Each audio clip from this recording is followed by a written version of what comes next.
Welcome to The Explainer. Today, we're going to pull back the curtain on something kind of surprising, the actual physical wires that power our wireless world. I mean, with Wi-Fi, Bluetooth, 5G, it feels like everything's wireless now, right? It's so easy to think we've totally cut the cord. But the truth is, our whole digital life is actually held together by this huge invisible web of physical cables.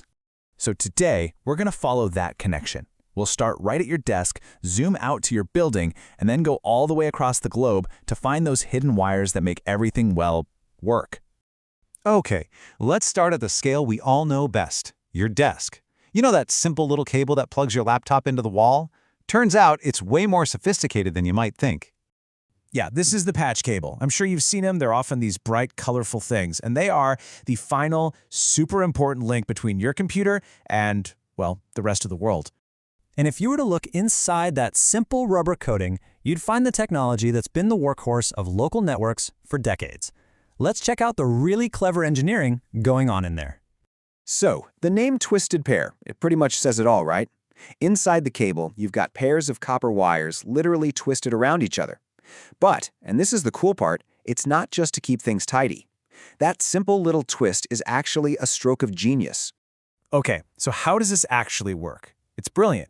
Imagine you've got some electrical noise, maybe from a power cord nearby, that tries to mess with the signal.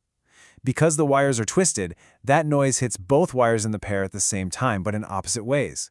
And just like that, they cancel each other out. Your data gets through nice and clean. And this is why it's so important. This super simple, super cheap trick is what makes fast, reliable internet in our homes and offices even possible.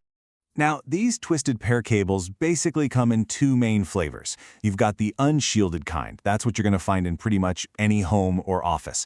But then, for places with a ton of electrical interference, say a factory floor, you'd use the shielded version. It's got an extra layer of metallic foil wrapped around it for some heavy-duty protection. All right, let's zoom out a bit. We've connected one computer, but how in the world do you connect an entire building with maybe hundreds of them? Well, this is where you start to see these much longer runs of twisted pair cables, usually hidden away in the walls. But for the main backbone of the building's network, the central highway that carries everyone's data, you often need something a bit tougher. And that brings us to another type of cable, one I bet you've seen, but probably hooked up to your TV. Yep, it's the coaxial cable. If you've ever had cable TV, you know this one. Just look at its design. It's got that central copper wire, surrounded by insulation, and then a thick metal shield. It's basically built like a tank, which makes it awesome at resisting interference and carrying a clean signal over longer distances inside a building. What's really interesting is that coaxial cables were actually used for some of the very first Ethernet networks. Now, twisted pair cables mostly took over for connecting individual computers, but coax is kind of making a comeback. There's new tech that lets you send high-speed internet data over the exact same TV cables that might already be in your walls. It's a great way to give old infrastructure a brand new life. Okay, so we've wired up a building. That's great. But the real magic of the internet, the thing that makes it the internet, is connecting that building in New York with another one in Tokyo. And across those kinds of massive distances, copper wire just isn't going to cut it. We need a whole different kind of pipeline. See, the electrical signals in copper cables, whether it's twisted pair or coax, they just fade out and get weaker over long distances. To jump across cities or countries or even entire oceans, you need something way faster and more efficient. And the answer isn't electricity at all. It's light. This is where we get into the world of fiber optics, the true superhighway system of the global internet. A fiber optic cable is just an incredible piece of engineering.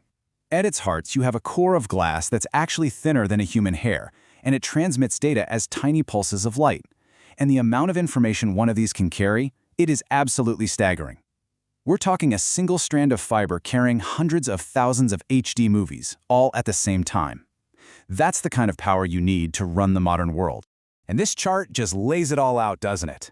Your standard Ethernet cable, it maxes out at around 100 meters. A fiber optic cable, it can carry a signal for over 100 kilometers before it needs a boost. I mean, that's literally the difference between connecting rooms in a house and connecting entire continents. And you know, just like with the twisted pair cables, there are different kinds of fiber for different jobs. You've got multi-mode fiber, which is great for shorter distances, like wiring up a whole university campus. And then you have single-mode fiber. That's the long-haul champion. That's the stuff they use for those massive, incredible cables that lie on the ocean floor and connect the whole world. Okay, now for something a little different. Let's talk about a really clever trick for those situations where you just can't run a new cable. What if you could use the wiring that's already hidden inside every single one of your walls? This is called power line communication, or PLC for short. It's a pretty wild technology that basically piggybacks your internet data right onto your home's existing electrical wiring. So your data is literally traveling along the same copper that's powering your toaster or your TV. So what does this actually mean for you? Well, thanks to standards like GHN, you can get these little adapters that turn pretty much any outlet, your power outlet, an old phone jack, even a coaxial outlet, into a live network port. It is a fantastic fix for getting a solid wired connection into a really tricky spot, like maybe an old building with thick stone walls where you can't just go drilling holes. Now, the trade-off is that the performance can sometimes get a little wonky depending on what other appliances are running, but for a lot of people, the convenience is just unbeatable. So we've talked about copper, coax, glass, and even the power lines in your walls. So what's the verdict? Which one is the best? Well, like with most things in tech, the honest answer is, it totally depends on what you need it to do. Each of these cables represents a different trade-off, right? You're always balancing cost, speed, and distance. Twisted pair is the reliable workhorse for short hops in your house or office. Coax is a great way to reuse wiring you already have.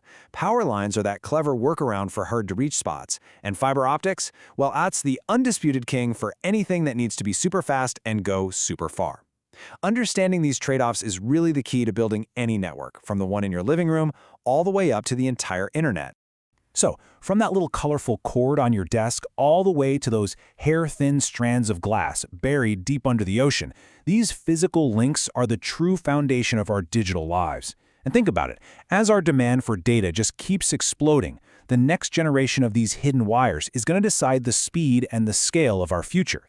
So what do you think is going to be the next big leap forward in this invisible world?